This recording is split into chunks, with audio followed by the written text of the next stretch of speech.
Boxing Ego here. If you like this video, make sure you hit the like button and also subscribe to the channel and hit the bell icon on the top of your screen to get notified when the latest new content drops. 1. Jermall Charlo calls out Canelo Alvarez. Stay tuned. What up, Fight World? It's your boy Ego, and I'm back with some more boxing. Make sure you smash the like button. Also subscribe to the channel for the latest and greatest in boxing. If you want to become part of the gang, notification gang, please hit the bell icon. Shout out to the super chats, channel donations, the Venmo donations, and the Patreon family we working. Also, shout out to my guys at The Boxing Voice. Link is in the description to their video. They did a interview with Jermall Charlo, who has an upcoming fight March 3rd on the Deontay Wilder versus Luis King Kong Ortiz card. And he's fighting Hugo Centeno Jr. But they switched gears and talked about fighting Triple G and fighting Canelo. And I'm going to read what my notes, what Charlo was saying. And he says, I probably wouldn't be the one calling the shots for the fight. That would be a fight with Triple G or Canelo. So he was asked by Ness where the fight would happen. You want a hometown fight. Both fighters are a draw in Texas, Canelo and Triple G. And he's like, man, Muhammad Ali fought in Africa. I'll fight anywhere. I just want the fight, you know what I mean? And he made it clear basically that they would probably be the A side. They would be the A side in the equation, and he probably wouldn't have dibs on where the fight would have happened, right? So he said, I fight them anywhere in the world. Canelo moved up and got a good jump start in the middleweight division. That's fine because I was getting my feet wet at 154. What's up, Canelo? I'm here, baby. I'm coming. You're only getting older. Time is passing you by. I'm only getting stronger. I'm ready. I don't want to be that guy that keeps hunting after somebody that's not ready to step up. But when he does finally step up, it'll be your fault. It's about the money. It's about the politics. It's about what you bring to the table. I'm a high risk, low reward for Canelo. I have my own fans. I fight for the people who believe in me. Canelo fights for people that don't like him or do. I'm not with that.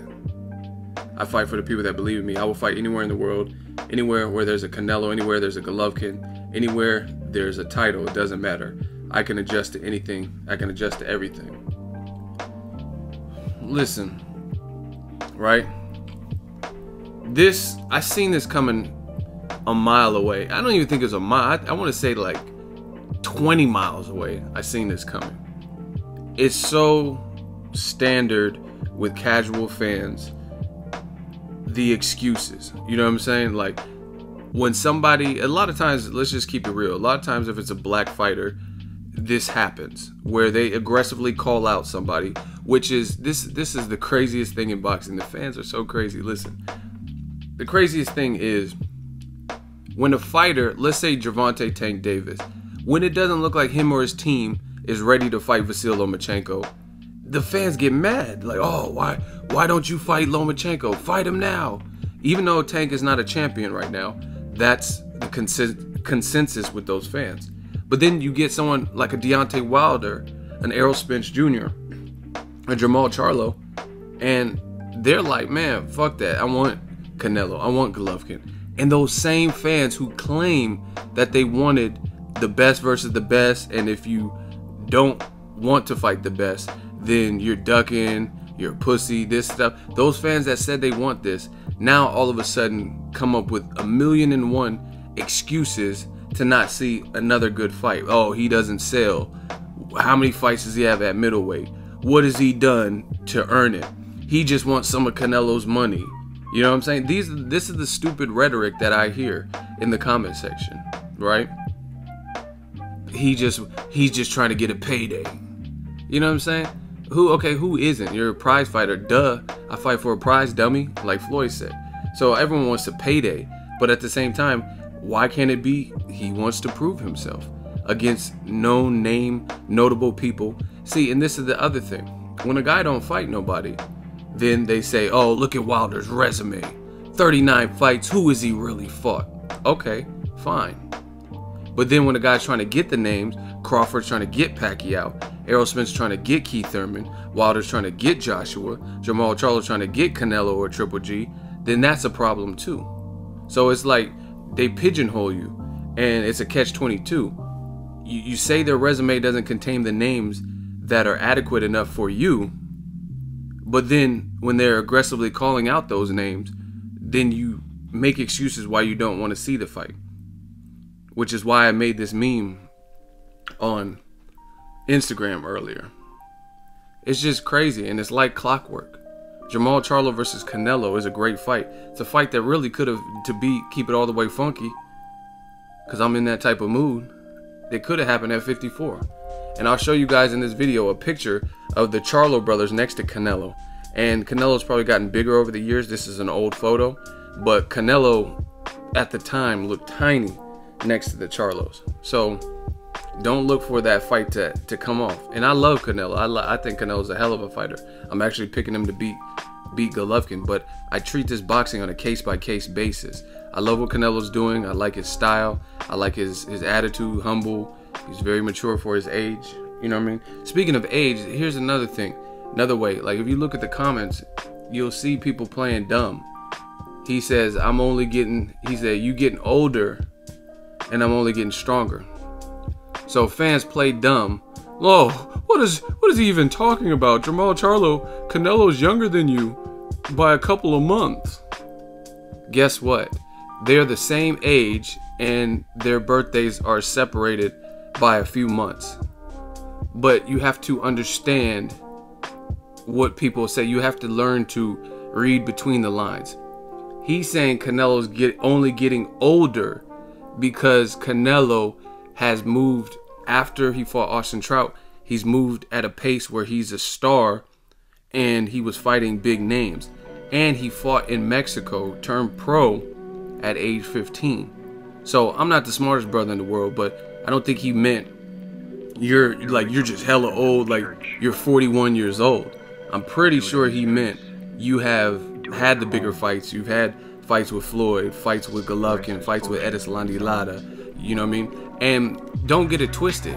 Canelo's resume with Austin Trout, that's a mutual opponent that they both have. A lot of that stems from Canelo's the A side. So in most occasions, except for maybe Cotto and Mayweather, he was the A side. You know what I mean? So that creates a right for that fighter to get those fights. You know what I mean? No, like, who's gonna, if you're Angulo, if you're Erislandy Lara, you're not gonna turn down the fight with the A side. You know what I mean? You want that. Versus Jermall Charlo, some people would be like, oh, why doesn't, they're the same age, why doesn't he have the same resume as Canelo? Because you see the same people, the A side people, don't seem like they really want to fight Jermall Charlo. You know what I mean? Shout out to guys like Julian J. Rock Williams. He worked himself into the position where he became a #1 mandatory, and he was pressing for the fight. I mean, it didn't work out in his favor in the end, but I mean, at least he wanted the fight, and he was considered a very good undefeated fighter. You know what I mean? But that's the thing. When you're the A side, you can kind of pick and choose the fights a bit. You know what I mean? Or people won't turn you down. But like Jermall Charlo was saying, I'm high risk, low reward. That's why his resume. I mean, listen to the interview that Abel Sanchez just recently did with Dante's Boxing Nation. Abel Sanchez, trainer of Golovkin, he's like, why should we fight him? Makes no sense. We won't fight him unless we're forced. There's no money in the fight. You know, the craziest thing about boxing is promoters and trainers and fighters, they'll tell you all this stuff, but it doesn't sound believable. Like my dude, Coach Anthony, Behind the Gloves, he did an interview. He was asking Leonard Ellerbe some questions, and Leonard Ellerbe was kind of fronting on Tevin Farmer. And that's my dude. Tevin Farmer's my dude. Tank's my dude. So, you know what I mean? I don't have a horse in the race. I like both of them. They both have completely different styles. And the bottom line is the promoters and different people, trainers, they'll tell the fans what is and what isn't a good fight. And, you know what I mean? You're not going to play me for a fool. I know what's a good fight, or what I want to see. I'm the consumer. You know what I mean? For example, if I see a trailer to a movie, that doesn't mean I know if the movie's going to be good. Sometimes a trailer will look good and the movie doesn't pan out, but I know what I want to see. You know what I mean? From looking at that trailer, I could tell you I want to go see the new Marvel Black Panther just from the trailer. Now, will it be good? That remains to be seen. Just like fights. Some fights are highly anticipated and they don't turn out to be the fights we want to see, and then sometimes they do live up to expectations. But it doesn't change the fact that us as consumers, we know what we want to see. So, you know what I mean? When you hear Leonard Ellerbe like, watch the Tank fight Tevin Farmer, nobody wants to see that. Who wants to see that? I mean, I would love to see that. I think it's a good fight. Tank sounds like he wants to fight. I mean, I see him and Tevin Farmer.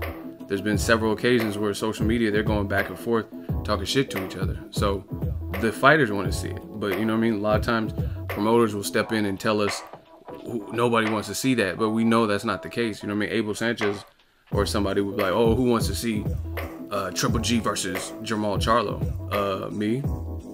And there's a lot of people that watch my channel that would love to see that fight, especially in Texas. You know what I mean? Just like Ness brought up in this interview with Jermall Charlo. I mean, that would be a huge deal and a great location. And like I said, we've suffered from the bottom. This is how you always catch people in the casuals in lies and stuff. The casuals is tell you this fight doesn't make sense, Triple G and Charlo, or Canelo and Charlo. But look at it like this. In the last 3-4 years, unless everybody that these A-side fighters, Canelo and Triple G, have faced is better than Jermall Charlo, then you really have no talking point.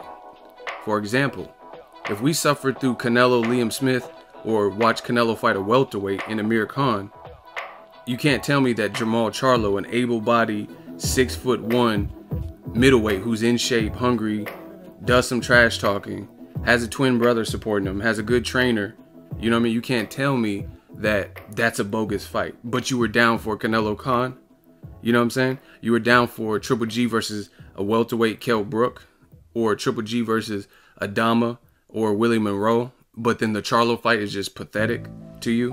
You know what I mean? So that's already deaded at that particular moment. Unless everybody that they face in the last 3 or so years is significantly a step up or upgrade, then it doesn't make sense to act like nobody wants to see. So everybody was just dying to see Triple G versus Dominic Wade, or Triple G versus Willie Monroe. I think not. You know what I mean? And that's how you know when promoters, trainers, and whoever else is trying to protect their investment and or steer people in a different direction. But like I said, we as consumers, we run this shit. We're the ones buying merchandise, buying pay-per-views, you know what I mean, wearing the t-shirts, buying tickets and concession items when we go to the fights. We're the ones. So the power should be in the people. You know what I mean? Not the promoter saying, hey, nobody wants to see Charlo versus Canelo. I do. Nobody wants to see Charlo versus Golovkin. I do. You know what I mean? So you're not going to bamboozle me and pull the wool over my eyes into thinking that these are terrible fights. Especially, like I said, when I watch Canelo fight somebody he's way bigger than in Josecito Lopez or Amir Khan. You know what I mean? Let's see you do that to Charlo. And I'm not saying Canelo can't win, or it's not even a fight prediction video. But again, don't try to steer me in a different direction into me believing that nobody wants to see these fights, or these fights don't make sense. Like I said, if Dominic Wade makes sense for Golovkin, this makes all the sense in the world. Mandatory and mandatory. You know what I mean? If Willie Monroe with 6 knockouts makes sense, then this makes sense. So Charlo has to keep doing what he's doing. Hopefully the people realize that the power is in us, and we should be the ones kind of dictating the fights that get made to a certain degree. You know what I'm saying? And I'm not saying every fight that a fighter has, it has to be the toughest fight. But I mean, when you're a champion, when you're A-side, you're a notable name, it comes with the territory. You have the bullseye on your back. And again, it's just crazy to hear the bullshit from the casual fans talking about, if this fighter is ducking, you hate that fighter because they're a ducker. But then you got guys like Charlo, who, at least at the moment, I mean, I haven't heard about Golden Boy submitting an offer that was reasonable to Jermall Charlo, and he's like, fuck that, and he really doesn't want to fight. I haven't heard about negotiations with Charlo and Golovkin, and then he was pricing himself out, or he pulled out of the signed fight. I haven't heard any of those situations. They're not even giving him the opportunity to decline a percentage split or pull out of the fight. You know what I'm saying? So Charlo, I mean, what is he doing that you don't like? And again, if you don't like the Hugo Centeno Jr. fights, you don't like fights with Jorge Sebastian Hyland, people he's been told to fight through the WBC, not even Al Heyman, through the WBC, like, hey, you want this ranking, you're a middleweight, you know what I mean, you're en route to be the mandatory, fight these people. He's not picking them. You know what I mean? It's not even Al Heyman picking them. WBC saying, hey, you want to be #1 in the mandatory contender thing, this is who you have to fight. You know what I'm saying? So he's just kind of going with the motion. But if you want to see the names improve, then you should be pushing for Triple G, Canelo winner, or even the loser in that particular fight. But that's not what the fans do because of fear. The fear outweighs the love. They don't want to see their fighter tested in a tough fight. But like I said, look at the picture. Canelo looked tiny next to Charlo, and he's gotten bigger. Canelo's probably gotten bigger too, but height-wise, Canelo hasn't really gained. So, you know what I mean? All the people are going to come in the comments, oh, Canelo will whoop him easy. He'll destroy it. Let's see it. I told you, 2018, we on some new shit. Let's see it. Nothing to talk about. If Triple G will destroy Charlo, let's see it. Let me watch that. I'll pay for it. I'll probably go to try to cover it. You know what I mean? Whatever the situation is, I'll put money up. You know what I mean? Like to get a hotel for a week, cover the fight for you guys. You know what I mean? Let's see it. There's really nothing to talk about. So shout out to Charlo for calling out people trying to get those bodies on his resume. And again, in a new division. And that's what it is. Drop your thoughts in the comment section. Make sure you smash the like button as always. Hate, comment, and subscribe. Till next video is Ego signing off. So if you enjoyed this video and want more content like this on the channel, you can show your appreciation by going to the PayPal donate button or the YouTube support button. And you can donate any amount that you feel is equivalent to the value of this video. Much more to come. Thank you guys for your support. Boxing Ego, the future of boxing.